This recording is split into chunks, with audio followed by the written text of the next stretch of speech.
ദൈവത്തിൻ്റെ അതിപരിശുദ്ധമായ നാമം ഈ പകലിൽ നമ്മുടെ നടുവിൽ വാഴ്ത്തപ്പെടുമാറാകട്ടെ. നമുക്കൊരുമിച്ച് വീണ്ടും ദൈവസന്നിധിയിലേക്ക് അടുത്ത് വരുവാൻ, തിരുമുഖത്തേക്ക് നോക്കുവാൻ ഒലിവിനായ കർത്താവ് ഒരുക്കുന്ന നല്ല അവസരത്തെ ഓർത്ത് ഞാൻ ദൈവത്തിന് സ്തോത്രം ചെയ്യുന്നു. ആത്മീയാരാധനയ്ക്കായി ദൈവസന്നിധിയിലെ കടന്നു വന്ന എല്ലാ പ്രിയപ്പെട്ടവർക്കും കർത്താവായ യേശുക്രിസ്തുവിന്റെ നാമത്തിൽ സ്നേഹവന്ദനത്തെ പ്രാരംഭമായിട്ട് അറിയിക്കുന്നു. ഏറിയ പ്രാർത്ഥനയോടും തികഞ്ഞ ദൈവാശ്രയത്തോടും നാം ഒരുമിച്ച് തുറന്നുള്ള അല്പസമയങ്ങൾ ദൈവവചനത്തിന് മുമ്പാകെ ആയിരിക്കുമ്പോൾ ദൈവത്തിൻ്റെ പരിശുദ്ധാത്മാവിന് നമ്മോട് സംസാരിപ്പാനുള്ള ദൈവശബ്ദം കേട്ട് സംതൃപ്തരായി മടങ്ങുവാൻ നമ്മെ തന്നെ കർത്തൃക്കരങ്ങൾക്ക് ഏൽപ്പിച്ചു കൊടുത്ത പ്രാർത്ഥനയോട് നമുക്ക് വചനത്തിലേക്ക് പ്രവേശിക്കാം. വളരെ അനുഗ്രഹീതമായൊരു സങ്കീർത്തനമാണ് നാം ഇവിടെ വായിച്ചത്. ദൈവത്തിൻ്റെ കൃപ ധാരാളമായി തുറന്നുള്ള നിമിഷങ്ങൾ കർത്താവ് നമ്മുടെ മേൽ ചൊരിയട്ടെ. അതിലെ ഒരു ചെറിയ ചിന്ത ദൈവങ്ങളുടെ പങ്കുവയ്ക്കുവാനാണ് കർത്താവിൻ്റെ കൃപയെ ഞാൻ ശരണപ്പെടുന്നത്. വളരെ ദീർഘമായ ഒരു സങ്കീർത്തനം. ഇതിനെ പല ഭാഗങ്ങളായി വിഭജിച്ച് വേദപഠിതാക്കൾ അതേക്കുറിച്ച് പറയാറുണ്ട്. ഞാനതിൽ 1-2 ഭാഗങ്ങൾ മാത്രം നമുക്ക് ആവശ്യമുള്ളത്, ഒരു ബൈബിൾ സ്റ്റഡി അല്ലാത്തത് കൊണ്ട് അത്ര വിശദമായിട്ട് ഞാൻ അങ്ങോട്ട് പോകാതെ വേഗത്തിൽ മുന്നോട്ട് പോകാൻ ആഗ്രഹിക്കുന്നു. നമ്മൾ വായിച്ചത് 105-ാമത്തെ സങ്കീർത്തനമാണല്ലോ. അതിൻ്റെ ആദ്യത്തെ 4 വാക്യങ്ങൾ, 1 മുതൽ 4 വരെയുള്ള വാക്യങ്ങൾ നമുക്കിങ്ങനെ കാണാൻ കഴിയുന്നുണ്ട്. ദൈവത്തിന് സ്തോത്രം ചെയ്യുക, ദൈവത്തെ സ്തുതിക്കുക. ജീവിതത്തിൻ്റെ ആരംഭഘട്ടത്തിൽ തന്നെ ഏതൊരു വിഷയത്തിൻ്റെയും പ്രാരംഭത്തിൽ ദൈവമക്കളെ തിരിച്ചറിയണം, ദൈവത്തെ സ്തുതിപ്പാൻ നമ്മൾ ബാധ്യസ്ഥരാണ്. എപ്പോൾ ദൈവസന്നിധി വന്നാലും ഒരാവശ്യവുമായിട്ട് നിങ്ങൾ ദൈവസന്നിധി ചെല്ലുന്നു, ആവശ്യമല്ല ആദ്യം പറയേണ്ടത്, ഇന്നലകളിൽ നടത്തിയ വിധങ്ങളെ ഓർത്ത് സ്തോത്രം ചെയ്യാം. വേദപുസ്തകത്തിൻ്റെ ക്രമം അതാണ് പറയുന്നത്. അപ്പോസ്തലനായ പൗലോസ് ഫിലിപ്പി ലേഖനത്തിൽ പറയുന്നുണ്ട്, നിങ്ങളുടെ ആവശ്യങ്ങൾ സ്തോത്രത്തോട് അറിയിക്കാം. പക്ഷെങ്കിൽ ആദ്യം എന്തോ പറയണം? സ്തോത്രം പറ. ആവശ്യം പറഞ്ഞു, അത് വേറെ ആരോടും പറയണ്ട, ദൈവത്തോട് പറഞ്ഞാൽ മതി, സാധിപ്പിച്ചു തരും. പക്ഷെങ്കിൽ ആവശ്യം പറയുമ്പോൾ ഇന്നലകളിൽ എൻ്റെ ആവശ്യത്തിൽ കൂടെ ഇരുന്ന ദൈവത്തിന് സ്തോത്രം പറയാൻ മറക്കരുത്. ദൈവസന്നിധിയിൽ വരുമ്പോൾ എപ്പോഴും നമുക്കുണ്ടാകേണ്ടത് സ്തുതിയാണ്. നമ്മൾ ഓർക്കണം, ആരോഗ്യം ദൈവത്തിൻ്റേതാണ്, നമ്മൾ കഴിച്ച ആഹാരത്തിൻ്റെ ഒന്നുമല്ല. നമുക്ക് തോന്നുന്നു ഞാൻ കഴിക്കുന്ന ആഹാരത്തിൻ്റെ പ്രത്യേകതയാണ്, അത് ശരീരത്തിൽ പിടിച്ചില്ലേ എന്തോ ചെയ്യും? നമ്മൾ ഓർക്കണം, നമ്മൾ കഴിക്കുന്ന ആഹാരം ശരീരത്തിൽ അത് പോഷകമാകണമെങ്കിൽ അതും ദൈവത്തിൻ്റെ കൃപയാണ്. ഓരോരോ കാര്യങ്ങൾ എടുത്ത് നോക്കണം, എല്ലാം ദൈവത്തിൻ്റെ ദാനമാണ്, ദൈവത്തിൻ്റെ നന്മയാണ്. ആ ദൈവത്തോട് നന്ദിയുള്ളവരായിരിക്കണം. ഞാൻ പറഞ്ഞല്ലോ, ആവശ്യവുമായി ദൈവസന്നിധിയിൽ ഓടിച്ചെന്നു, പക്ഷെങ്കിൽ അപ്പോഴും ഒരു സ്തോത്രം പറഞ്ഞു. കർത്താവെ, നടത്തിയ വിധങ്ങൾക്കായി, ചെയ്ത ഉപകാരങ്ങൾക്കായി, ഇത്രത്തോളം കൊണ്ടുവന്നതിനായി സ്തോത്രം പറഞ്ഞ അടുത്ത ആവശ്യം അങ്ങ് പറഞ്ഞു. ഞാൻ വേഗത്തിൽ മുന്നോട്ട് പോകുന്നു. ഈ സങ്കീർത്തനം തുടങ്ങുന്നത് സ്തുതിയില്ല, ദൈവത്തെ സ്തുതിക്കുവാനുള്ള ആഹ്വാനം ചെയ്തുകൊണ്ട് ആ സ്തോത്രം ചെയ്ത് മുന്നോട്ട് പോകുമ്പോൾ നമുക്ക് കാണാൻ കഴിയുന്നുണ്ട്, ഇസ്രായേലിൻ്റെ ചരിത്രം, പൂർവ്വ പിതാക്കന്മാരുടെ ചരിത്രം മുതലുള്ളത് അവിടെ എഴുതിയിട്ടുണ്ട്. അടുത്ത ഭാഗം വായിക്കുമ്പോൾ അതിൻ്റെ 5 മുതലുള്ള 1-2 വാക്യങ്ങൾ ഒന്ന് വായിച്ച. 5-ാം വാക്യം ഒന്ന് വായിച്ചേ.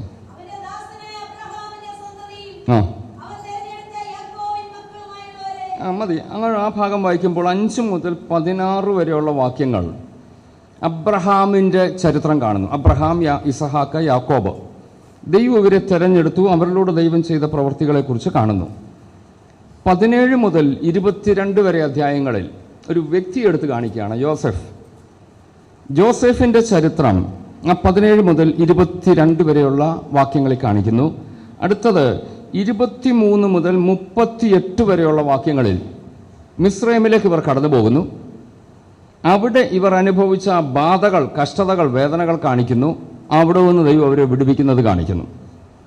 39 മുതൽ 45 വരെയുള്ള വാക്യങ്ങളിൽ മരുഭൂമിയിലൂടെയുള്ള യാത്ര, കനാനിലേക്കുള്ള പ്രവേശനം. ഇത്രയുമാണ് ഈ സങ്കീർത്തനത്തിൻ്റെ ഒരു സംക്ഷിപ്തം എന്ന് വേണമെങ്കിൽ പറയാം. ഇതെല്ലാം കൂടെ ഇന്ന് സംസാരിക്കാൻ ഞാൻ ആഗ്രഹിക്കുന്നില്ല. ദൈവാത്മാവ് കഴിഞ്ഞ ദിവസം ദൈവസന്നിധിയിലിരുന്നപ്പോൾ പെട്ടെന്ന് ഈ സങ്കീർത്തനത്തെക്കുറിച്ചൊരു ബോധ്യം എൻ്റെ ഉള്ളിൽ തന്നു. അതിലൂടെ വായിച്ചു വന്നപ്പോൾ ഒരു ചെറിയ ഭാഗം ദൈവമക്കളുടെ ശ്രദ്ധ കൊണ്ടുവരാനാണ് ആഗ്രഹിക്കുന്നത്.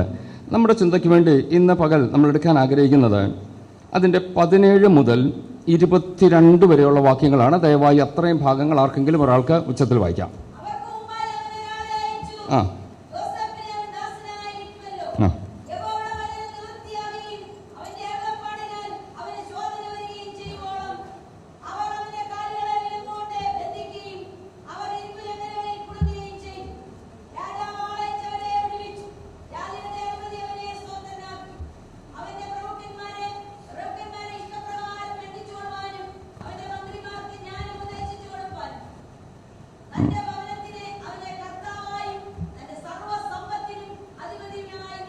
മതി. യോസഫിൻ്റെ കഥ, ചരിത്രം അറിയാത്തവരാരും ഇവിടെ ഇരിപ്പില്ല. ചരിത്രങ്ങളിലേക്ക് ഞാൻ ഇറങ്ങുന്നില്ല. 1-2 ചിന്തകൾ മാത്രം പറഞ്ഞ് എൻ്റെ വാക്ക് അവസാനിപ്പിക്കാം.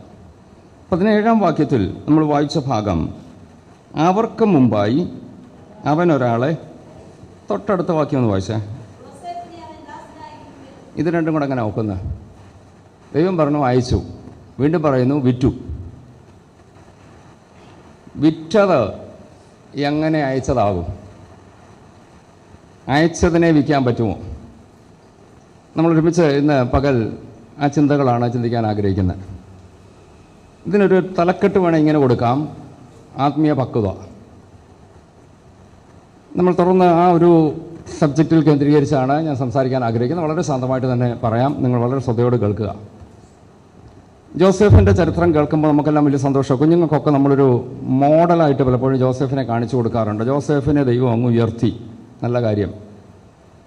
ഉയർത്തിയ ജോസഫിനെ നമ്മൾ പലപ്പോഴും കാണാറുള്ളൂ, ഉയർച്ചയിലേക്ക് വന്ന ജോസഫിനെ കാണാറില്ല.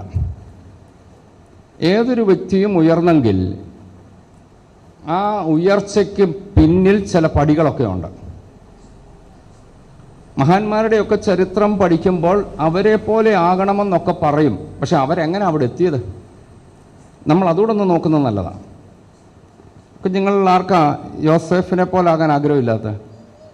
പ്രധാനമന്ത്രി കസേരയിലിരിക്കാൻ ഇഷ്ടമില്ലേ? വേണ്ടേ? പിന്നെ എവിടെ ഇരിക്കണ്ടേ? എന്തുവാ?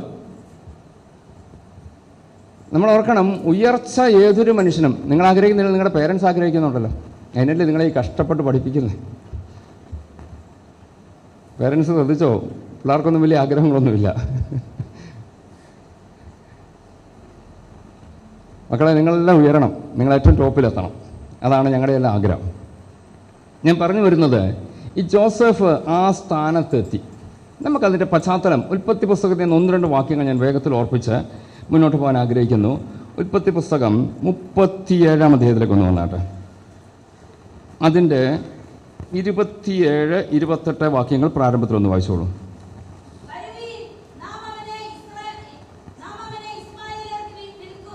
അതിൻ്റെ യഹൂദ പറയുന്നൊരു വാക്കാണ്, വായിച്ചോളൂ.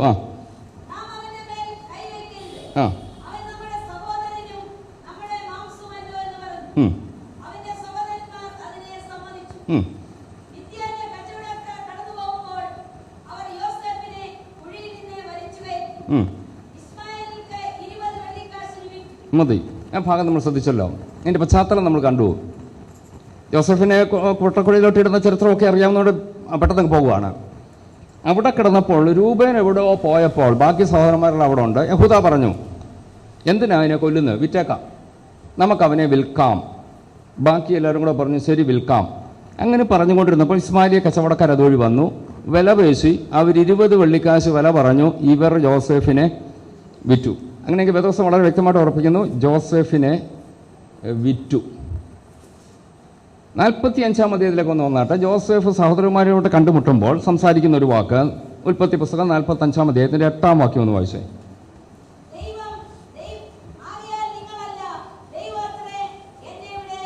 മതി. ജോസഫ് സഹോദരന്മാരുമായി കണ്ടുമുട്ടി, അവർക്ക് താൻ ജോസഫ് എന്ന് വെളിപ്പെടുത്തി. ഇവർ ഭ്രമിച്ച് വിറച്ചു നിൽക്കുമ്പോൾ ജോസഫ് അവരോട് പറയുകയാണ്, നിങ്ങൾ എന്നെ വിറ്റതല്ല, ദൈവം എന്നെ അയച്ചതാ. ഞാൻ പറഞ്ഞല്ലോ, ആ ഭാഗം ഒന്ന് വളരെ മനസ്സിൽ ചിന്തിക്കണം. യാഥാർത്ഥ്യം എന്തുവാ? വിറ്റതാ. ജോസഫ് ഇപ്പം പറയുന്നത് എന്തുവാ? അയച്ചതാ. ഇത് പറയണമെങ്കിൽ ആത്മീയമായ പക്വത ഉണ്ടാകണം. കഷ്ടതയെ നോക്കിക്കൊണ്ട്, അല്ലേ, എൻ്റെ ഈ ഇപ്പോൾ ആ മുൻ അവസ്ഥയെ നോക്കിക്കൊണ്ട് വേണമെങ്കിൽ ഇവരുടെ നേരെ പല്ല് കടിച്ച് ഓർഡർ ചെയ്താൽ ആ സമയത്ത് ഇവരുടെ തല വെട്ടാം. നമുക്കറിയാമല്ലോ, അവിടെ ഒരു പല ചിന്തകൾ അവിടെ നമ്മൾ വായിക്കുമ്പോൾ കാണാൻ കഴിയുന്നുണ്ട്.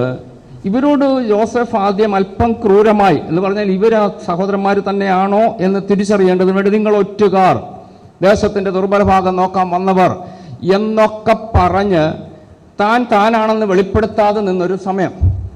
അവസാനം വെളിപ്പെടുത്തിയപ്പോൾ ഇവർ വിറയ്ക്കാൻ തുടങ്ങി. അയ്യോ, ഞങ്ങൾ പൊട്ടക്കുഴിയിലിട്ട, ഞങ്ങൾ പരിഹസിച്ച, ഞങ്ങൾ കൊല്ലാൻ കൊടുത്തവൻ ഇവൻ പ്രധാനമന്ത്രിയായോ എന്ന് ഭയപ്പെട്ട് നിന്നപ്പം വേണമെങ്കിൽ യോസേഫിന് ഡേട്ടാ നീ വിറ്റതാ, ഞാനിപ്പോൾ ആരാന്നറിയാമോ? യോസേഫ് ഇതൊന്നുമല്ല പറയുന്നത്. പറഞ്ഞാൽ എന്തുവാ ആ വാക്യം? ഒന്നുകൂടെ വായിക്കും. ഇപ്പം വായിച്ച് അവസാനിപ്പിച്ചതാ. ആകയാൽ നിങ്ങളല്ല, ദൈവം എന്നെ അയച്ചതാ. ദൈവമൊക്കെ ഞാൻ വീണ്ടും പറഞ്ഞോട്ടെ, ദൈവം അയച്ചുവെന്ന് വിറ്റവരെ നോക്കിക്കൊണ്ട്, പരിഹസിച്ചവരെ നോക്കിക്കൊണ്ട്, തള്ളിക്കളഞ്ഞവരെ നോക്കിക്കൊണ്ട് പറയണമെങ്കിൽ സാധാരണക്കാരെ കൊണ്ടൊക്കത്തില്ല. ദൈവത്തിൽ നിന്നുള്ള പ്രത്യേക ആത്മീയ പക്വത പ്രാപിക്കാതെ നമുക്കിത് പറയാൻ കഴിയത്തില്ല. നാളുകളിൽ നമ്മൾ ഓർക്കണം, ദൈവം ഒരുപക്ഷെ നമ്മളെ മാനിച്ചുയർത്തും. എന്നാൽ ഇന്നലകളിൽ എന്നെ വേദനിപ്പിച്ച പലരുണ്ട്. ഇന്നലകളിൽ ഞാൻ കടന്നുപോയ ചില പ്രത്യേക സാഹചര്യങ്ങളുണ്ട്. അന്ന് എനിക്കൊരു കൈത്താങ്ങ് തരാതെ, എന്നെ കൈപിടിച്ച് നടത്താതെ, എന്നെ എത്രമാത്രം തള്ളിക്കളയാമോ അത്രമാത്രം തള്ളിക്കളഞ്ഞവരുടെ മുമ്പിലെത്തുമ്പോൾ നമ്മൾ പറയേണ്ട വാക്ക്, ദൈവം എന്നെ ഇത്രത്തോളം കൊണ്ടെത്തിച്ചു.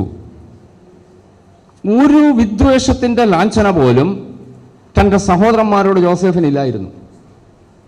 ഞാൻ വീണ്ടും ആ ഭാഗം ഒന്നുകൂടെ പറഞ്ഞോട്ടെ. വെറുതെ അല്ല ജോസഫ് ഉയർന്നത്, തൻ്റെ മനസ്സ് ക്ലിയറായിരുന്നു.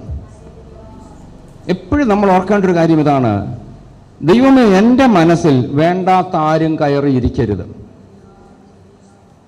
ഈ ഇതിനെക്കുറിച്ച് ഞാൻ വേഗത്തിൽ ഒരു ചിന്തയോടെ പറഞ്ഞ് മുന്നോട്ട് പോകാം. ഈ സഹോദരന്മാർ യാത്ര ചെയ്യുന്നു. ഉൽപ്പത്തി പുസ്തകം വായിക്കേണ്ട ചില ഭാഗം വേഗത്തിൽ ഒന്ന് വേണേൽ ഓർപ്പിക്കാം. അവിടെ നമുക്കറിയാമല്ലോ, ഇവരുടെ ഒരു കുടുംബ പ്രാർത്ഥനയിൽ ജോസഫ് കണ്ടൊരു ദർശനം. അന്നു മുതൽ ഈ സഹോദരന്മാർക്ക് ജോസഫിനോട് ദേഷ്യമാണ്. ഇവരുടെ മനസ്സിൽ ഇപ്പം ആര് ഭാരമായിട്ട് കയറിയിരിപ്പുണ്ട്? ജോസഫ്. ഞാനത് മുമ്പ് ഒരിക്കൽ പറഞ്ഞാണെങ്കിൽ ഒന്നുകൂടെ പറഞ്ഞോട്ടെ.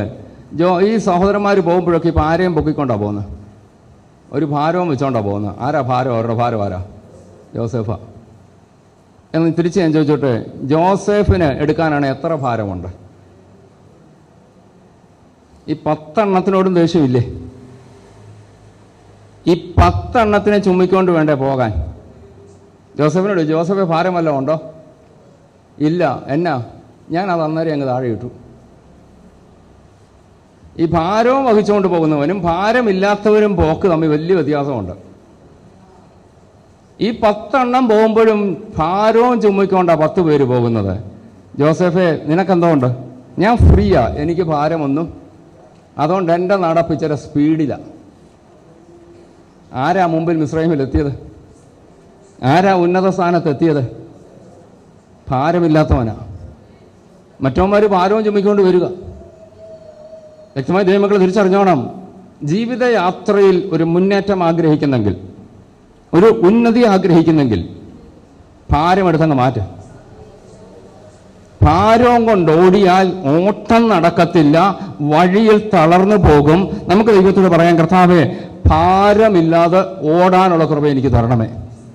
അപ്പോൾ ജീവിതയാത്രയിൽ ഭാരപ്പെടുത്തിയവരില്ലേ? ഉണ്ട്.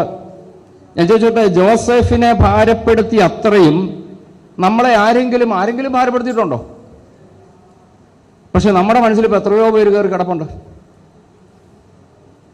ഓട്ടം ശരിയാകത്തില്ല, യാത്രയ്ക്ക് ക്ഷീണമുണ്ടാകും, വഴിയിൽ ഇടറി വീഴാൻ സാധ്യതകളുണ്ട്. ദൈവത്തോട് പറ, കർത്താവേ ചില ഭാരം എടുത്തു മാറ്റാനുള്ള കൃപ. ഈ ഭാരം മാറാമെങ്കിൽ എൻ്റെ യാത്ര വളരെ കംഫർട്ടബിളാണ്. അല്ലാത്തിടത്തോളം ഞാൻ നിരങ്ങിയും നീങ്ങിയും എഴഞ്ഞും ഒക്കെയാണ് പോകുന്നതെങ്കിൽ ഓർത്തോണം, എൻ്റെ യാത്രയിൽ എന്തോ ഭാരമുണ്ട്. ഇന്ന് പകൽ ദൈവത്തോടെ പ്രാർത്ഥിയിലെ ചില ഭാരം എടുത്തു മാറ്റിയിട്ട് വളരെ സ്വാതന്ത്ര്യത്തോടെ യാത്ര ചെയ്യാനുള്ള കൃപ എനിക്ക് തരണമേ. ഞാൻ വേഗത്തിൽ 1-2 ചിന്തകൾ പറഞ്ഞ് എൻ്റെ മക്കൾക്ക് മുന്നോട്ട് പോകാനാണ് ആഗ്രഹിക്കുന്നത്. നമ്മൾ ഈ യോസേഫിൻ്റെ ദർശനത്തെക്കുറിച്ച് കാണുമ്പോൾ വീണ്ടും സങ്കീർത്തനത്തിലേക്ക് ഒന്ന് മടങ്ങി വന്നിട്ട് 17-ാം വാക്യത്തിലേക്ക് ഒന്നുകൂടെ വന്നിട്ട് 17. അവർക്ക് മുമ്പായി അവൻ ഒരാളെ അയച്ചു. ജോസഫിനെ അവർ ദാസനായി വിറ്റുവല്ലോ. ഞാൻ പറഞ്ഞ 2 പദങ്ങൾ നിങ്ങൾ മറക്കരുത്. ജോസഫിനെ വിറ്റു. സഹോദരന്മാർ ജോസഫിനെ വിറ്റെങ്കിലും ജോസഫ് അതിനെ ഏറ്റെടുത്തത് എങ്ങനെയാ? വിറ്റതല്ല, ദൈവം അയച്ചതാ. ഞാൻ പറഞ്ഞല്ല, മനസ്സിൽ എന്നോട് ഇങ്ങനെ ചെയ്തല്ലോ എന്നൊരു ചിന്തയുടെ ചെറു ലാഞ്ചന പോലും തനിക്കില്ല. താൻ പറയുകയാണ്, എന്നെ വിറ്റതല്ല, ദൈവം അയച്ചതാ. അടുത്ത വാചകത്തിലേക്ക് ഒന്ന് വന്നിട്ട് വായിച്ചോളൂ.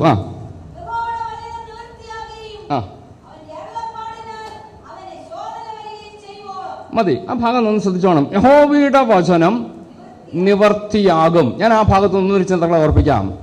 ദൈവമക്കൾ വളരെ ഗൗരവത്തോടെ ഓർത്തണം, നമ്മളോടുള്ള ദൈവത്തിന്റെ വചനം നിവർത്തിയാകും. ഇന്ന് പകൽ എത്ര പേർക്ക് വിശ്വാസമുണ്ട്? പറയണം, എന്നോടുള്ള ദൈവത്തിന്റെ വചനം നിവർത്തിയാകും. ജോസഫിന്റെ ആ ദർശന സാക്ഷാത്കാരത്തെക്കുറിച്ച് ഞാൻ ഇങ്ങനെ ചിന്തിച്ചപ്പോൾ എൻ്റെ മനസ്സിൽ കൂടെ വന്നു. വീട്ടിൽ വെച്ച് തന്നെ എനിക്ക് ദർശനം കിട്ടി.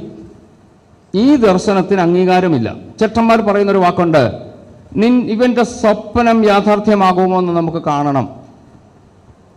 ഭക്ഷണവുമായി കടന്നു വരുന്ന ജോസഫിനെ ദൂരെ വെച്ച് കണ്ടുകൊണ്ട് ഇവർ വിളിച്ചു പറയുന്നൊരു വാക്കുണ്ട്, ദോണ്ട് വരുന്നു സ്വപ്നക്കാരൻ, അവനെ പിടിച്ച് നമുക്ക് കുഴിയിലിറക്കാം, ഇവന്റെ സ്വപ്നം യാഥാർത്ഥ്യമാകുമോ?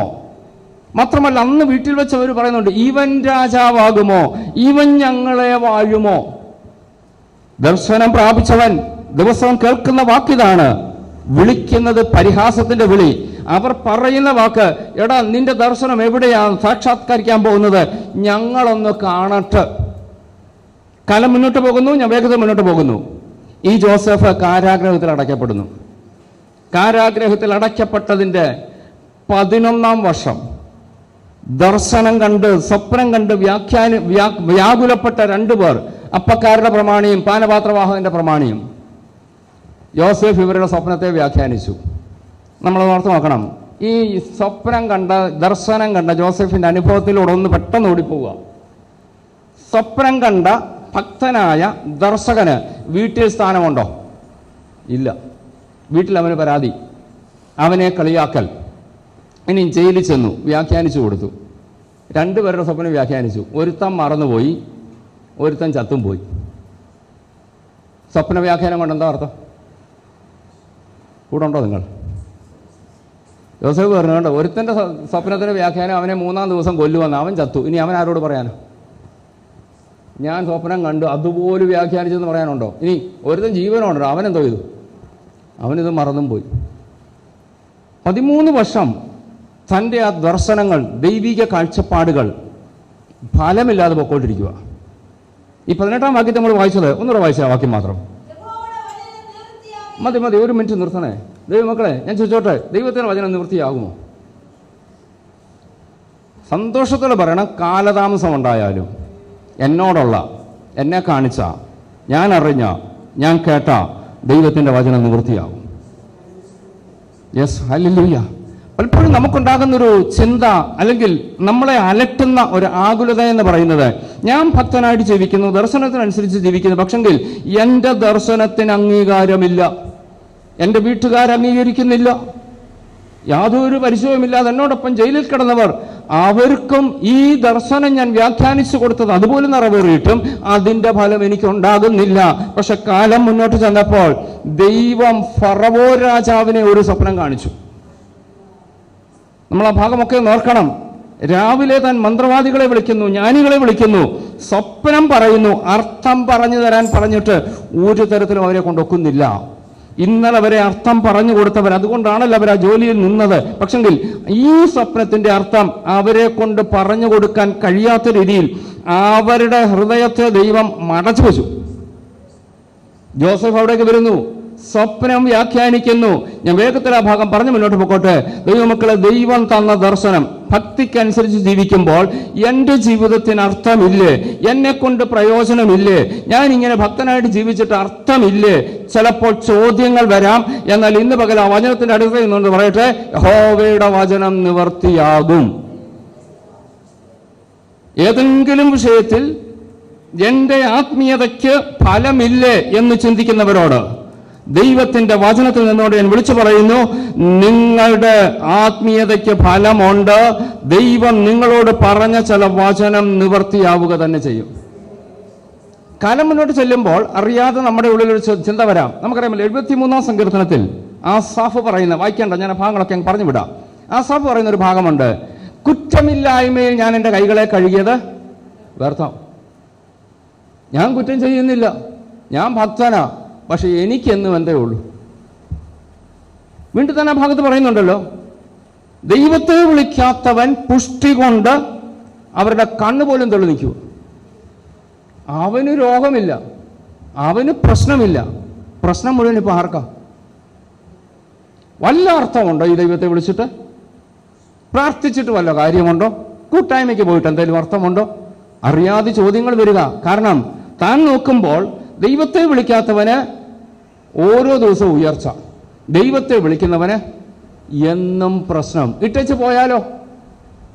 ദൈവമക്കളെ വേണ്ടി ഞാൻ പറയുന്നു, വചനം നിവർത്തിയാകും. കാത്തിരിക്ക. എന്നും നീ ആ വേദനയിലൂടെ കടന്നു പോകേണ്ടി വരത്തില്ല. ദൈവം തന്ന ദർശനം, ദൈവം തന്ന വചനം നിവർത്തിയാവുക തന്നെ ചെയ്യും. ഇന്ന് പകൽ വിശ്വാസത്തോട് വിളിച്ചു പറയണം, എന്നോടുള്ള ദൈവത്തിന്റെ വാഗ്ദത്തം നിവർത്തിയാവുക തന്നെ ചെയ്യും. സദൃശവാക്യത്തിൽ ഒരു വാക്യമോ ഒന്ന് വായിക്കാമോ? 17-ാം അധ്യായത്തിൽ, 23-ാം അധ്യായം, സദൃശവാക്യത്തിൽ 23-ാം അധ്യായത്തിന്റെ 17-ാം വാക്യം വായിച്ചോളൂ. 17-ഉം 18-ഉം കൂടെ ഒന്ന് വായിച്ചേ.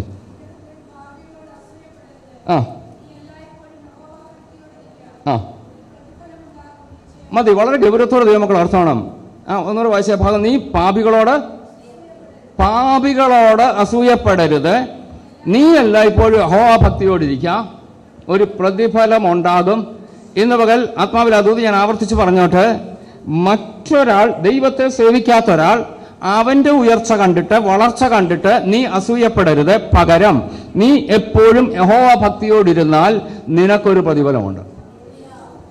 ഇന്ന് പകൽ നമ്മളതാ പറയണം, കർത്താവേ ഞാൻ ഭക്തിയോടിരിക്കും, എനിക്കൊരു പ്രതിഫലമുണ്ട്. എന്നോടുള്ള ദൈവത്തിന്റെ വചനം നിവർത്തിയാവുക തന്നെ ചെയ്യും. ഇന്ന് പകൽ ഞാൻ ആവർത്തിക്കുന്നു, എന്നോടുള്ള ദൈവത്തിന്റെ വചനം നിവർത്തിയാകും എന്ന് ബോധ്യമുള്ളവർ കരമുയർത്തി ഒരു സ്തോത്രം പറഞ്ഞോ.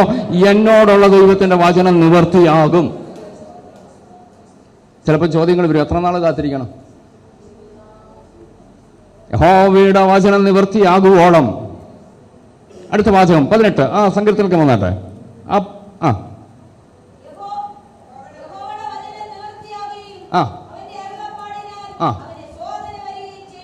മതി. അങ്ങനെയെങ്കിൽ എന്നാ ദൈവത്തിന്റെ വചനം നിവൃത്തിയാകുന്നത്? ഒരു ടെസ്റ്റിംഗ് പീരീഡ് ഉണ്ട്. ശോധന പൂർത്തിയാകുവോളം.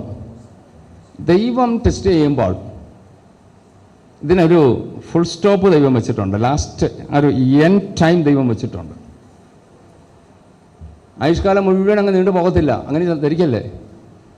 ദൈവം ഒരു സമയം വെച്ചിട്ടുണ്ട്. ദൈവത്തിന് എന്നെ എന്ന് പുറത്തെത്തിക്കണമെന്ന് ദൈവം ഓൾറെഡി പ്ലാൻ ചെയ്തിട്ടുണ്ടെങ്കിൽ അതിന് ഒരു സെക്കൻഡ് പോലും മുന്നോട്ട് പോകത്തില്ല. ഞാൻ അതുവരെ കടക്കണം. ദൈവം തീരുമാനിച്ചത്, ജോസഫേ 13 വർഷത്തെ ഒരു പരീക്ഷയാണ് നിനക്ക് തന്നേക്കുന്നത്. കൃപ, ദൈവകൃപ. ഈ 13 വർഷം നീ അവിടെ ആയിരിക്കണമെന്നുള്ള ദൈവത്തിന്റെ പദ്ധതിയാ. ഞാൻ വീണ്ടും പറയുന്നു, ദൈവത്തിന് അനന്തമായി എന്നെ ശോധനയിലൂടെ കടത്തിവിടാൻ പദ്ധതിയില്ല.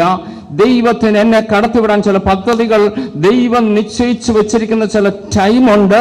അതിന്മേൽ ദൈവം കുത്തിവിട്ടിരിക്കുന്ന ചില എക്സ്പയറി ഡേറ്റ് ഉണ്ട്. അതിനപ്പുറത്തേക്ക് ദൈവം എന്നെ കൊണ്ടുപോകത്തില്ല.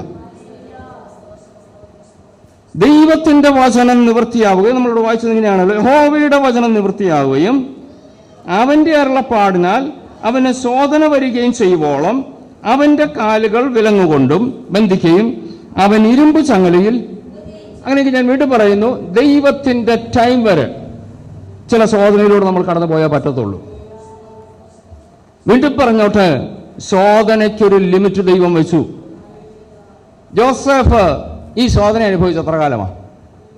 13 വർഷം. നമ്മൾ ആ ഭാഗത്ത് വായിക്കുന്നുണ്ട്, 30-ാമത്തെ വയസ്സിൽ ജോസഫ് മിസ്രൈമിലെ പ്രധാനമന്ത്രിയായി. ജോസഫിന്റെ ആയുഷ്കാലം 110 വർഷം. അങ്ങനെയെങ്കിൽ ജോസഫ് മന്ത്രിയായി രാജകസേരയിൽ ഇരുന്ന് എത്ര വർഷമാണ്? എത്ര മക്കളെ? 110 - 80.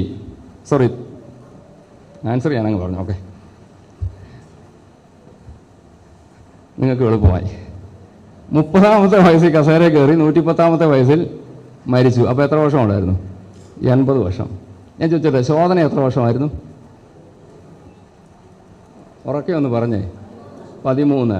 മന്ത്രി കസേരയിൽ ഇരുന്നത് ഏതാ കൂടുതൽ? അപ്പം ചെറിയ ശോധന അനുഭവിച്ചാൽ കൂടുതൽ കാലം ഇരിക്കത്തില്ലേ? പൗലോസ് അപ്പോസ്തലൻ ഇതേക്കുറിച്ച് പറയുന്നൊരു വാക്കുണ്ടല്ലോ, നൊടി നേരത്തേക്കുള്ള ലഘുവായ സങ്കടം അത്യന്തം അനവധിയായി തേജസ്സിൻ്റെ നിത്യകാലം പ്രാപിപ്പാനിടയാകും. കിട്ടാൻ പോകുന്നത് വലുത്, അനുഭവിക്കുന്നത് അല്പകാലത്തേക്കേ ഉള്ളൂ. എന്നാൽ സന്തോഷത്തോട് സഹിക്കാൻ തയ്യാറാകാമോ? എൻ്റെ ഈ ചെറിയ കാലത്തെ ജോസഫ് എങ്ങനെ ഇതിനെ തള്ളിവിട്ടത്? തനിക്കറിയാം, ദൈവം തനിക്കൊരു ദർശനം കൊടുത്തപ്പോൾ തനിക്ക് മനസ്സിലായി, ഇനിയുള്ള ദീർഘകാലത്തേക്ക് ദൈവം എന്നെ മാനിക്കാൻ പോകുന്നത് കൊണ്ട് തൽക്കാലത്തേക്ക് ഈ 13 വർഷമെന്ന് പറയുന്നത് തന്നെ സംബന്ധിച്ചിടത്തോളം വളരെ പെട്ടെന്ന് കടന്നുപോയി. കൃപ, ദൈവകൃപ, ഹല്ലേലൂയ. ഞാൻ പറഞ്ഞല്ലോ, ഈ സാഹചര്യങ്ങളൊക്കെ നമ്മൾ പറയേണ്ടത് എന്നെ വിറ്റതല്ല, എന്നെ തള്ളിക്കളഞ്ഞതല്ല, എന്നെ സഹോദരന്മാർ കളഞ്ഞതല്ല, ദൈവം എന്നെ അയച്ചതാ, ദൈവം അനുവദിച്ചിട്ടാ. ഇന്ന് പകൽ ആത്മാവിൽ ദൂത് ഞാൻ ആവർത്തിച്ച് പറയുന്നു, നീ ഇന്ന് അനുഭവിക്കുന്ന ചില ശോധനയെ നോക്കിക്കൊണ്ട് വിളിച്ചു പറ, ദൈവം അനുവദിച്ചിട്ടാ. ഓ കൃപ, ദൈവകൃപ. ഇന്നാരു നിമിത്തമെന്ന് പറഞ്ഞ് ആ വ്യക്തിയോടുള്ള വിരോധം എൻ്റെ മനസ്സിലൊരു ഭാരമായി, ആ ഭാരവും ചുമ്മിക്കൊണ്ട് നടക്കുന്നതിന് പകരം ഞാൻ വിളിച്ചു പറ, ദൈവം അനുവദിച്ചതാ, ദൈവം അയച്ചതാ. കൃപ, ദൈവകൃപ, ഹല്ലേലൂയ. ഈ ആത്മീയ പക്വതയിലെത്താമെങ്കിൽ നമ്മൾ രക്ഷപ്പെട്ടു. ഞാൻ അടുത്തൊന്നൊരു വാക്യം കൂടെ പറഞ്ഞ് പെട്ടെന്ന് അവസാനിപ്പിക്കാം. വായിച്ചോളൂ, അടുത്ത വാക്യം വായിച്ചു, 19 ഒന്ന് വായിച്ചു.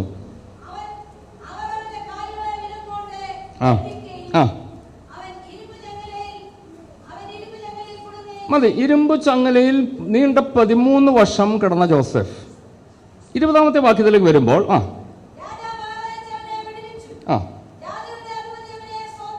മതി. രാജാവാളയച്ചവനെ. അങ്ങനെയെങ്കിൽ ഓർക്കണം, എന്നും ഞാൻ പറഞ്ഞല്ലോ ചങ്ങലയല്ല. ചിലപ്പോൾ ചില ചോദ്യങ്ങൾ വരാം. എന്തുകൊണ്ടാണ് കർത്താവേ ദർശനമുള്ളവന് ചങ്ങല? ഞാനൊരു വാക്കൂടെ പറഞ്ഞോട്ടെ. ദർശനമുള്ളവന് ചങ്ങല മാത്രമല്ല, ദർശനമുള്ളവന് സിംഹാസനവുമുണ്ട്.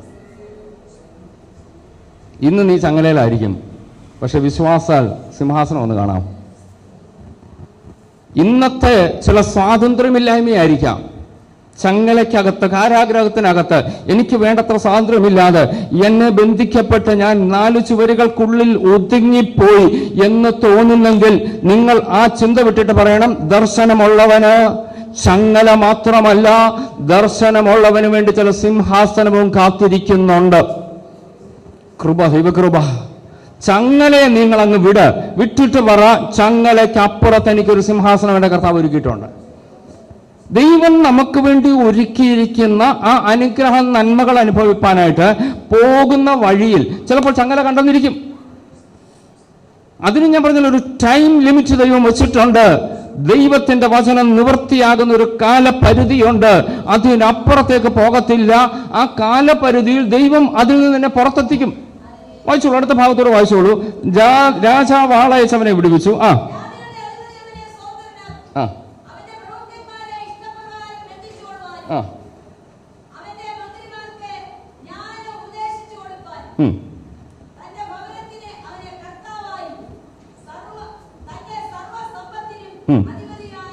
മതി.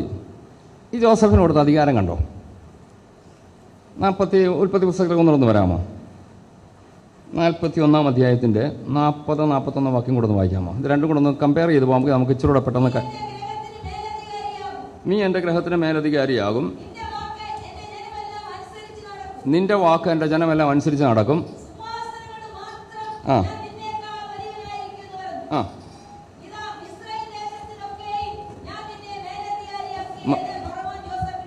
മതി.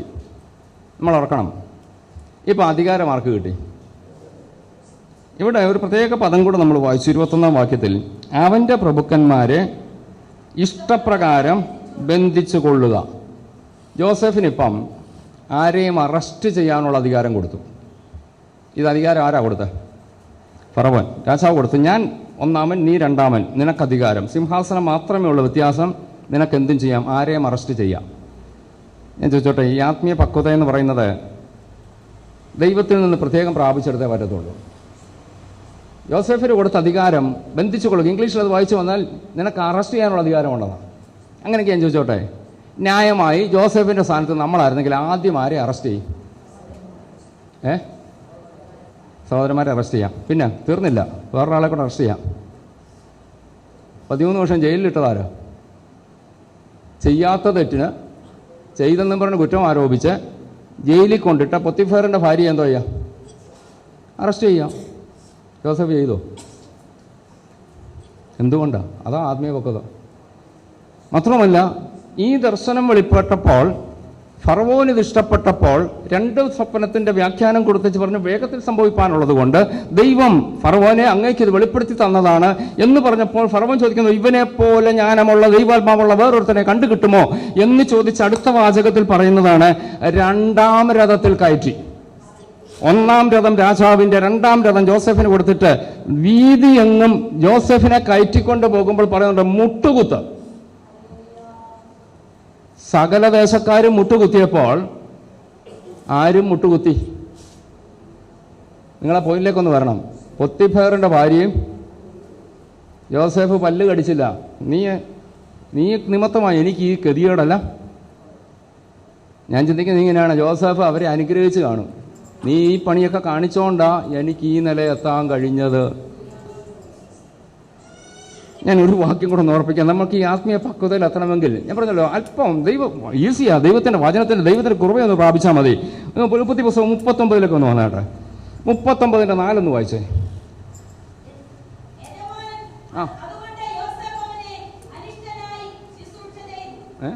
ഏതാ?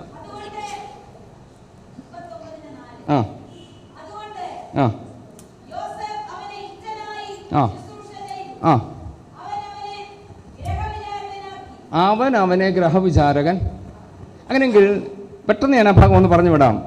സഹോദരന്മാർ പൊട്ടക്കുഴിയിലിട്ടു, മിദ്യാന്റെ കച്ചവടക്കാർക്ക് വിറ്റു, അയാൾ വീണ്ടും അടുത്ത ആളിനെ വിറ്റു. അങ്ങനെ പൊത്തിഫാറിന്റെ വീട്ടിൽ ഇയാൾ ജോസഫ് ചെന്ന് കയറിയപ്പോൾ കുറച്ചു കാലം കൊണ്ട് ജോസഫ് ആ ഗ്രഹത്തിന്റെ വിചാരകനായി.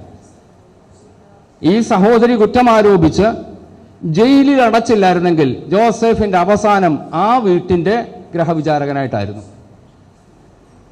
മനസ്സിലാകുന്നുണ്ടല്ലോ? തനിക്കെതിരെ കുറ്റമാരോപിച്ച് തന്നെ ചെയ്യാത്ത തെറ്റിന്റെ പേരിൽ ജയിലിൽ അടച്ചപ്പോൾ താനിപ്പോൾ ആരായി? മിസ്രയീം ദേശത്തിനൊക്കെ മേലധികാരിയായി. ഞാൻ ഒന്നുകൂടെ പറഞ്ഞോട്ടെ, അതിന് കാരണക്കാരാരാ? ആ പൊത്തിഫാറിന്റെ ഭാര്യ. അവരെ ഓർത്ത് സ്തോത്രം ചെയ്യും. അവർ മുട്ടുകുത്തിയപ്പോൾ ഒരുപക്ഷെ പറഞ്ഞു കാണും, യജമാനെ ക്ഷമിക്കണേ. എൻ്റെ ഭാവനെ കാണുക, ജോസഫ് പറഞ്ഞു കാണും, നീ നിമിത്തമാണ് ഞാൻ ഇത്രയും ഉയർന്നത്. ദൈവമക്കൾ ഓർത്തോണം, എനിക്കെതിരെ, നമുക്കെതിരെ വേണ്ടാത്ത പറഞ്ഞ് നിങ്ങളെ താറടിച്ച് ഒന്നുമില്ലാതാക്കുമ്പോൾ ഓർത്തോണം, എന്നെ ഉയർത്താനായിട്ട് ദൈവം ഒരുക്കിയ ചില പദ്ധതികളാണെന്ന് പറഞ്ഞ് ആ വ്യക്തി എൻ്റെ തലയിൽ ഒരു ഭാരമാകരുത്. ഓ ഹല്ലേലൂയ! ഞാൻ വീണ്ടും അത് പറയുന്നു. പൊത്തിഫേറിന്റെ ഭവനത്തിന്റെ ഗ്രഹവിചാരകനായി ജീവിതം അവസാനിപ്പിക്കേണ്ടി വന്നേനെ അവിടെ നിന്ന് താൻ മിസ്രയീം ദേശത്തിന്റെ മേലധികാരി ആയത് തനിക്കെതിരെ ഒരു ആരോപണം വന്നതുകൊണ്ട് ആരോപിച്ചവരെ ഓർത്ത സ്തോത്രം ചെയ്തോണം. അവരോട് കയ്പായിരിക്കരുത്. അവരെ അറസ്റ്റ് ചെയ്യാനുള്ള അധികാരമുണ്ടായിട്ടും താൻ അതിന് പോയില്ല. അവക്ക് വളരെ വ്യക്തമായിട്ട് പറയുന്നുണ്ട്, അവന്റെ പ്രഭുക്കന്മാരെ ഇഷ്ടപ്രകാരം ബന്ധിച്ചു കൊള്ളാം. അങ്ങനെയെങ്കിൽ അവിടുത്തെ ടോപ്പ് ലീഡേഴ്സിനെ പോലും അറസ്റ്റ് ചെയ്യാനുള്ള അധികാരം കിട്ടി. ജോസഫ് അധികാരം ഉപയോഗിച്ചില്ല. വേണമെങ്കിൽ ഇവരെ ക്വസ്റ്റ്യൻ ചെയ്യാം. ഇവർ ആ ഭാഗത്ത് അവരുടെ തെറ്റ് ഒരുപക്ഷെ കാൽക്കൽ വീണുകൊണ്ട് അവർ നിലവിളിച്ചേക്കാം. ജോസഫ് പറഞ്ഞു, വേണ്ട വേണ്ട, നീ പോയി ജയിലിൽ കിട, ഞാൻ 13 വർഷം കിടന്നതാ, നിന്നെ ജയിലിലേക്ക് വിടുന്നെന്ന് തനിക്ക് പറഞ്ഞാൽ അതിനെ എതിർക്കാൻ അവിടെ ഒരു മനുഷ്യർക്കും കഴിയത്തില്ല. ഞാൻ വീട്ടിൽ പറയുന്നു, അറസ്റ്റ് ചെയ്യാനുള്ള അധികാരമുള്ളവൻ ആത്മീയ പക്വത കൊണ്ട് തീരുമാനിച്ചു, എന്നെ ഉയർത്തിയത് ഇന്നാളാ. Yes, hallelujah. ഞാൻ വേഗത്തിൽ മുന്നോട്ട് പോകട്ടെ. ദൈവമക്കളെ, നമ്മളെ വേദനിപ്പിച്ച ചില വ്യക്തികളോ ചില സംഭവങ്ങളോ ചില സാഹചര്യങ്ങളോ ഉണ്ടെങ്കിൽ അവിടെ നിന്നോട് പറഞ്ഞോണം, അതാ എൻ്റെ ഉയർച്ചയ്ക്ക് കാരണമായതെങ്കിൽ. Yes, hallelujah. എന്നെ സഹോദരന്മാർ വിറ്റത് കൊണ്ടാണ് എനിക്കിതൊക്കെ സംഭവിച്ചതെങ്കിൽ, എന്നെ പൊത്തിഫേറിന്റെ ഭാര്യ കുറ്റം ആരോപിച്ചത് കൊണ്ടാണ് ഇതൊക്കെ സംഭവിച്ചതെങ്കിൽ, ഇതെല്ലാമാണ് എൻ്റെ ഉയർച്ചയ്ക്കൊരു മുഖാന്തരമായതെന്ന് ഓർക്കുമ്പോൾ ആ ആത്മീയ പക്വത പ്രാപിച്ചവർക്ക് ഇവരോടെല്ലാം ക്ഷമിക്കാൻ കഴിയും. ഇവരെ എല്ലാം എൻ്റെ മനസ്സിൽ നിന്ന് എടുത്തു മാറ്റാൻ കഴിയും. നമുക്ക് ഇന്ന് പകൽ ദൈവത്തോട് പറയാം, കർത്താവേ, ഇങ്ങനെ ഒരു ആത്മീയ പക്വത എനിക്ക് തരണം കർത്താവേ. അതുണ്ടോ നമ്മൾ രക്ഷപ്പെട്ടു. അപ്പോസ്തലനായ പൗലോസ് റോമാലേഖനത്തിൽ പ്രകാരം പറഞ്ഞുണ്ട്, 8:28 വായിക്കുന്ന നമ്മളിങ്ങനെ വായിക്കുന്നുണ്ടല്ലോ, ദൈവത്തെ സ്നേഹിക്കുന്നവർക്ക് നിർണയപ്രകാരം വിളിക്കപ്പെട്ടവർക്ക് സകലതും നന്മയ്ക്കായി കൂടി വ്യാപരിക്കുന്നു. എൻ്റെ നന്മയ്ക്ക് വേണ്ടി ചിലതൊക്കെ വന്നു കയറുക. ഈ വന്ന് കയറുന്നതെല്ലാം അപ്പോൾ നന്മയെന്ന് എനിക്ക് തോന്നത്തില്ല. ഞാൻ വീണ്ടും പറയുന്നു, സഹോദരന്മാർ പൊട്ടക്കുഴിയിലിട്ടത് നന്മയല്ല, മിദ്യാന്യ കച്ചവടക്കാർക്ക് വിറ്റത് നന്മയല്ല, പൊത്തിഫറിന്റെ ഭവനത്തിൽ ജയിലിൽ അടയ്ക്കപ്പെട്ടത് നന്മയല്ല. എന്നാൽ കാലം മുന്നോട്ട് ചെന്നപ്പോൾ കാലം തെളിയിച്ചു, ഇതെല്ലാം കൂടി ഒന്നിച്ചു ചേർന്നപ്പോഴാണ് നന്മയായതെങ്കിൽ ഈ പ്രധാനമന്ത്രി കസേരയിൽ എത്താൻ ഇവരൊക്കെ മുഖാന്തരമായെങ്കിൽ കൃപ, ദൈവകൃപ, ഹല്ലേലൂയ. ഞാൻ വീണ്ടും ആവർത്തിച്ച് പറഞ്ഞോട്ടെ, ഈ ആത്മീയ പക്വത ഈ ദിവസങ്ങൾ ദൈവത്തിൽ നിന്ന് പ്രാപിച്ചെടുത്തേച്ച്, ദൈവമേ എൻ്റെ സഹോദരന്മാർ എന്നെ വിറ്റതല്ല, സഹോദരന്മാർ അല്ല, ദൈവമാണ് എന്നെ അയച്ചത്. ഓ ഹല്ലേലൂയ. അവർ നിമിത്തം ഞാൻ ജയിലിൽ പോയതാണ് എനിക്ക് ഗുണമായത്, അതുകൊണ്ടാണ് എനിക്ക് ഇവിടെ എത്താൻ കഴിഞ്ഞതെങ്കിൽ അങ്ങനെയുള്ള വ്യക്തികളെ സ്നേഹിക്കാൻ നമുക്ക് കഴിയണം. Yes, hallelujah. ഞാനൊരു വാക്കും കൂടെ ചേർത്തൊന്ന് ഓർപ്പിച്ചോട്ടെ. മത്തായി സുവിശേഷം 5-ാം അധ്യായത്തിന്റെ 11-ാം വാക്യം കൂടെ ഒന്ന് വായിച്ചു. യേശു കർത്താവ് ഗിരിപ്രഭാഷണത്തിൽ പറഞ്ഞൊരു വാക്കൂടെ,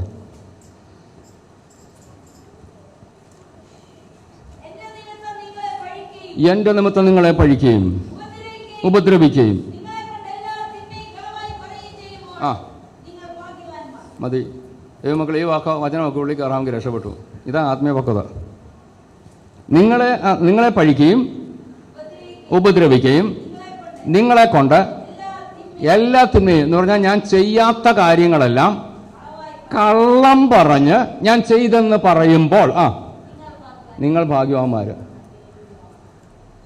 ഇതാ ലോകത്തിന്റെ ലോജിക്ക് നമുക്ക് പലപ്പോഴും മനസ്സിലാക്കാനൊക്കത്തില്ല. ദൈവത്തിന്റെ വചനം പറയുന്നത്, എനിക്കെല്ലാ സപ്പോർട്ടും എനിക്കെല്ലാ അനുഗ്രഹവും എല്ലാവരും എൻ്റെ കൂടെ ഉണ്ടെങ്കിൽ ഞാൻ ആരാ? നമ്മൾ പറഞ്ഞില്ലേ, എനിക്കെല്ലായിടത്തും പിടിപാടുണ്ടെന്നേ, എനിക്ക് അവരെ അറിയാം, ഇവരെ അറിയാം, എല്ലാവരും എൻ്റെ കൂടെ, ഞാൻ ആരാ? അനുഗ്രഹിക്കപ്പെടും. ദൈവത്തിന് വചനം എന്താ പറയുന്നത്? നിങ്ങളെ പഴിക്കുകയും ദൂഷിക്കുകയും ഉപദ്രവിക്കുകയും എല്ലാ തിന്മയും കളവായി പറയുകയും ചെയ്യുമ്പോൾ നിങ്ങൾ ഭാഗ്യവാന്മാരാ. ഈ വചനം ദൈവമക്കളെ തിരിച്ചറിയാൻ നമുക്ക് കഴിയാമെങ്കിൽ നമ്മൾ രക്ഷപ്പെട്ടു. ഞാനങ്ങനെ പറഞ്ഞോട്ടെ, ദൈവത്തോട് പ്രാർത്ഥിയില്ലേ, കർത്താവേ ഈ പക്വത എനിക്ക് വേണം.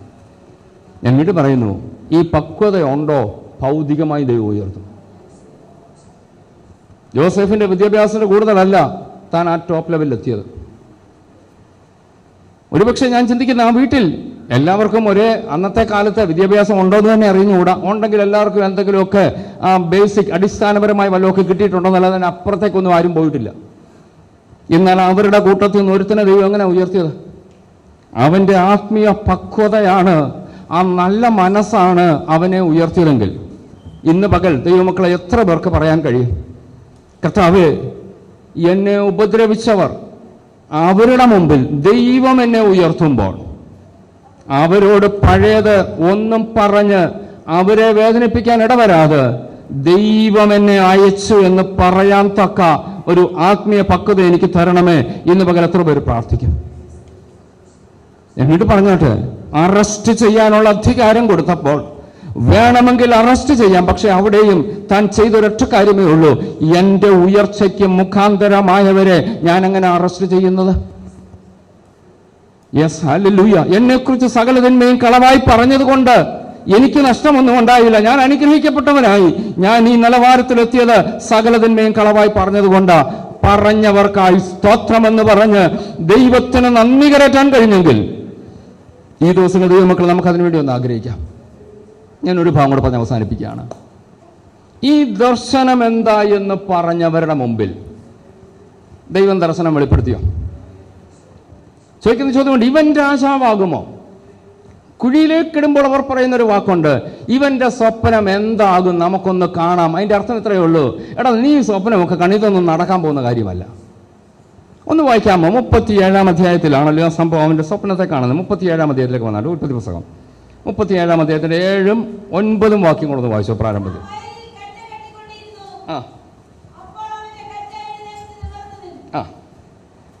വായിച്ചോ. ജോസഫ് പറയാണ്, നിങ്ങളുടെ കറ്റകൾ ചുറ്റും നിന്ന് എൻ്റെ കറ്റയെ നമസ്കരിച്ചു. നീ ഞങ്ങളുടെ രാജാവാകുമോ?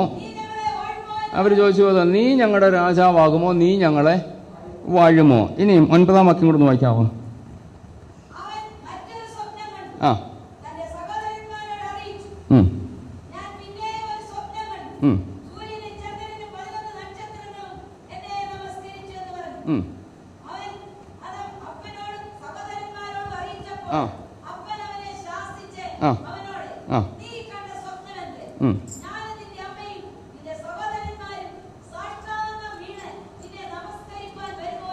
മതി. അവിടെ നമ്മൾ 2 ഭാഗം കണ്ടല്ലോ.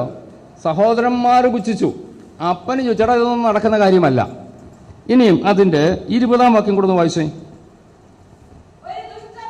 19 തൊട്ടൊന്ന് വായിച്ചു. സ്വപ്നക്കാരൻ വരുന്നു. ആ ആ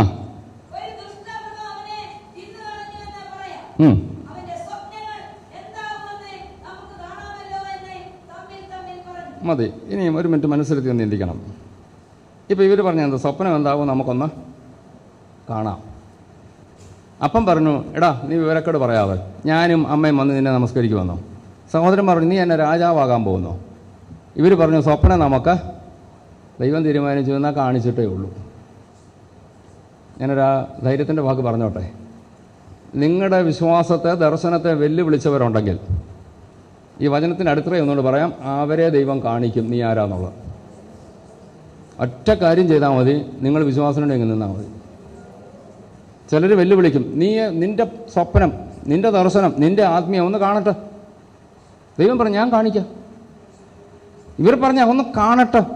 അവരുടെ ചോദ്യം നമ്മൾ വളരെ ശ്രദ്ധേയമാണ്. വായിച്ചു കേട്ടല്ലോ, അവൻ്റെ സ്വപ്നങ്ങൾ എന്താകുമെന്ന് നമുക്ക് കാണാമല്ലോ, നമുക്കൊന്ന് കാണാം. ഇവനല്ലേ പറഞ്ഞു വലിയ രാജാവാകാൻ പോവാന്ന്. ഇപ്പം എന്തുകൊണ്ട് കുഴിയിലോട്ടാണ് ഞങ്ങൾ ഇറക്കാൻ പോകുന്നത്. ഇവൻ്റെ സ്വപ്നം എന്താകുമെന്ന് കാണാമല്ലോ, കണ്ടോ? നമുക്ക് 1-2 വാക്യം കൂടെ വിളിച്ച് ഞാൻ പെട്ടെന്ന് അവസാനിപ്പിക്കാം. 42-ാം അധ്യായം എടുത്തേ, അതിൻ്റെ 6-ാം വാക്യം ഒന്ന് വായിച്ചേ.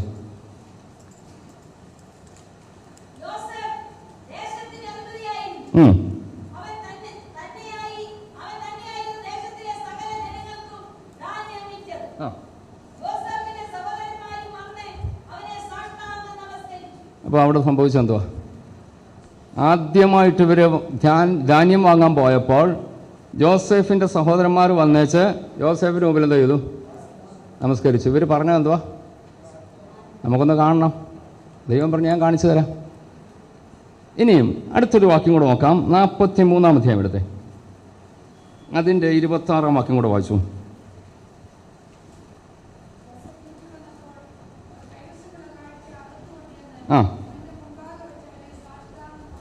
മതി. ഇത് 2-ാം പ്രാവശ്യം. ആദ്യം പോയ ആ ധാന്യം മുഴുവൻ തീർന്നപ്പം രണ്ടാമത് വീണ്ടും ധാന്യം മേടിക്കാൻ ചെന്നപ്പോൾ സാധനങ്ങളെല്ലാം കൂടെ കൊണ്ടുചെന്നു. പൈസ ചാക്കിൻ്റെ വായിക്കാനുണ്ടായിരുന്നു, അതും കൊടുത്ത് എക്സ്ട്രാ പൈസ എല്ലാം കൂടെ വെച്ച് സാഷ്ടാംഗം വീണ് എന്ന് പറഞ്ഞാൽ കിടക്കുക യോസെഫിൻ്റെ മുമ്പിൽ. കുറേ കാലം മുമ്പ് പറഞ്ഞാൽ എന്തുവാ? സ്വപ്നം കാണിച്ചോ? ദൈവം കാണിച്ചോ? Second time. ഇനിയും അവിടെ തന്നെ ഒരു വാക്യം കൂടെ ഒന്ന് വായിക്കാമോ? 28-ാം വാക്യം ഒന്ന് വായിച്ചേ.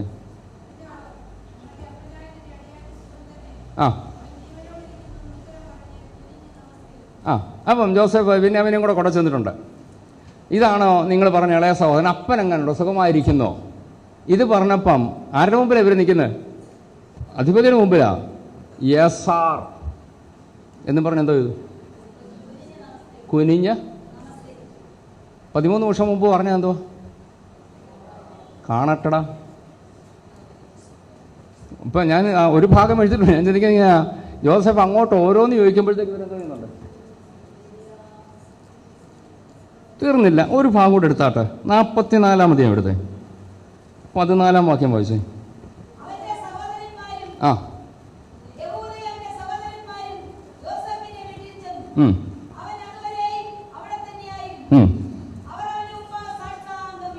അവർ അവൻ്റെ മുമ്പാകെ. ഈ 2-ാം പ്രാവശ്യം പോയ പോക്കിൽ ജോസഫ് ഒരു കാര്യം ചെയ്തു. നമുക്കറിയാം, ബെന്യാമീൻ്റെ ചാക്കിൻ്റെ വായിക്കൽ തൻ്റെ പാനപാത്രം ഇത് വെച്ചം കൊടുത്തു. പോയ പുറകെ താൻ പറഞ്ഞു, അവന്മാർ പിടിക്കുക, കള്ളന്മാരാ, പട്ടാളം ചെന്നേച്ച് ഇവരെ വളഞ്ഞേച്ച് പറഞ്ഞു, നിങ്ങൾക്ക് ധാന്യം കിട്ടി, നിങ്ങൾ വീട്ടിൽ നിന്ന് എൻ്റെ യജമാനൻ്റെ പാത്രം മോഷ്ടിക്കേണ്ട ആവശ്യമുണ്ടോ? ഇവർ പറഞ്ഞില്ലല്ലോ, ഞങ്ങൾ മോഷ്ടിക്കത്തില്ല, ഞങ്ങൾ അങ്ങനെയൊന്നും ചെയ്യുന്നവരല്ല.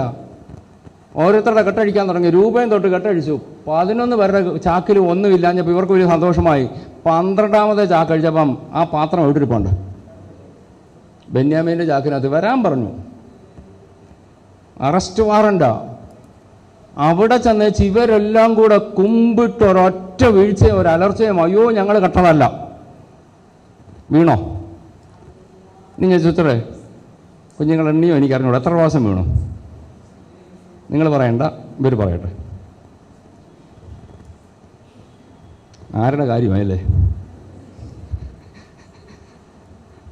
ഇനി ആർക്കെങ്കിലും പറയാം, എത്ര പ്രാവശ്യം ഇവർ വീണു? ഞാൻ കുറേ വാക്യം വായിപ്പിച്ചില്ലേ?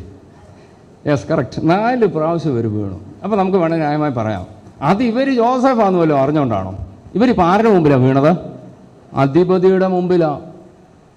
നീ നിന്റെ സ്വപ്നം കാണട്ടെ എന്ന് പറഞ്ഞവൻ്റെ മുമ്പിലൊന്നും അല്ല ഞങ്ങൾ വീണത്. ഞങ്ങൾ വീണത് ആരുടെ മുമ്പിലാണ്? അധിപതിയുടെ മുമ്പിലാണ്. ഇനി ഒരു ഭാഗം കൂടെ വായിക്കാം. അധിപതിയുടെ മുമ്പിൽ ജോസഫ് എന്ന് അറിഞ്ഞുകൊണ്ടൊരു വീഴ്ച വീണു. 50-ാം അധ്യായത്തിലേക്ക് വന്നാട്ടെ. 50-ാം അധ്യായത്തിൻ്റെ 18-ാം വാക്യം വായിച്ചേ.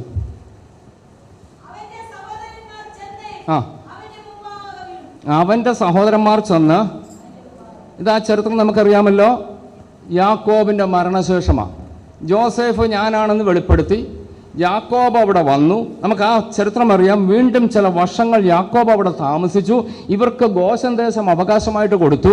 യാക്കോബിൻ്റെ ശവോടക്ക് കഴിഞ്ഞ് വന്നതിന് ശേഷം ഇവർ പറയുകയാണ്, നിന്റെ അപ്പൻ്റെ ദൈവത്തിൻ്റെ ദാസന്മാരായ ഞങ്ങളുടെ കുറ്റം ഞങ്ങളോട് ക്ഷമിക്കണമേ എന്ന് പറഞ്ഞ് യോസേഫിന് മുമ്പിൽ എന്തോ ചെയ്യുക. അപ്പം ജോസഫ് അന്ന് അറിഞ്ഞുകൊണ്ടും വീണില്ലേ? കൂടെ ഉണ്ടോ? നിങ്ങൾക്ക് കിട്ടിയ ദർശനത്തിന് വേണ്ടി ഉറച്ചു നിൽക്കാമോ? ദൈവം തന്ന വെളിപ്പാടിന് വേണ്ടി നിൽക്കാമോ? ചോദ്യം ചെയ്തവർ കാണും, വെല്ലുവിളിച്ചവർ കാണും, പഴിച്ചവർ കാണും. നാളുകളിൽ ഇവർ നിങ്ങളുടെ മുമ്പിൽ വരും. Yes, hallelujah. കുമ്പിടുമ്പോൾ നീ കുമ്പിടാനൊന്നും പറയണ്ട, ആത്മീയ പക്വതയോടങ്ങ് നേരിട്ടാ മതി. ജോസഫ് അവിടെ പറയുന്ന 50-ന്റെ അടുത്ത വാക്യം കൂടെ ഒന്ന് വായിക്കാമോ? അവൻ്റെ മുമ്പിൽ ഒന്ന് വായിച്ചേ. 50-ന്റെ 18 ഒന്നുകൂടെ വായിച്ചേ. അതിന് മുമ്പായിട്ട് നമുക്ക് 17 കിട്ടുന്നു വായിച്ചോളൂ. 17 മുതൽ.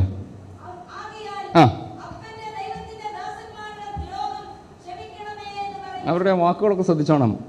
അപ്പൻ്റെ ദൈവത്തിൻ്റെ എന്ന് പറഞ്ഞാൽ ജോസഫിനോട് പറയാം, നമ്മളൊരപ്പൻ്റെ മക്കളാ.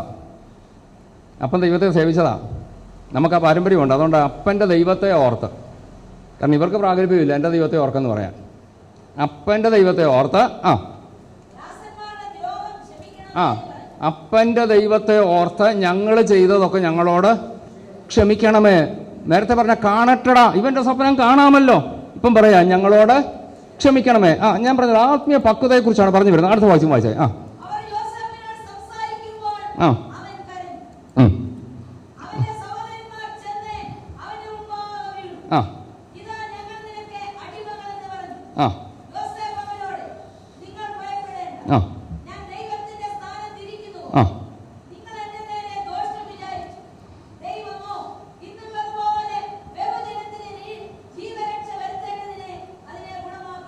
അടുത്തൂടെ,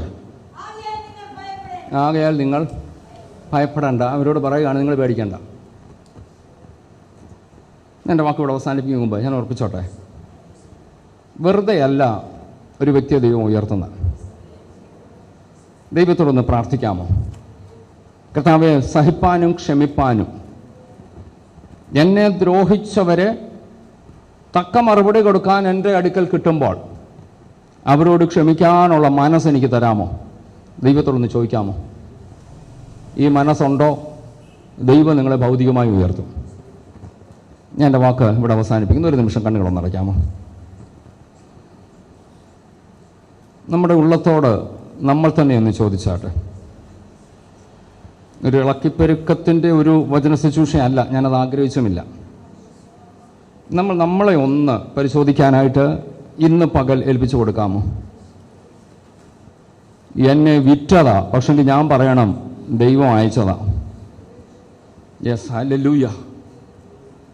അവർ എന്നോട് ദ്രോഹം ചെയ്തു, പക്ഷെങ്കിൽ പറയണം, ഇല്ല, ദൈവം അത് ഗുണത്തിനാക്കി തീർക്കുക. ദൈവസന്നിധിയിൽ പലപ്പോഴും നമുക്കിത് കഴിയാതെ പോകുന്നതാണ്.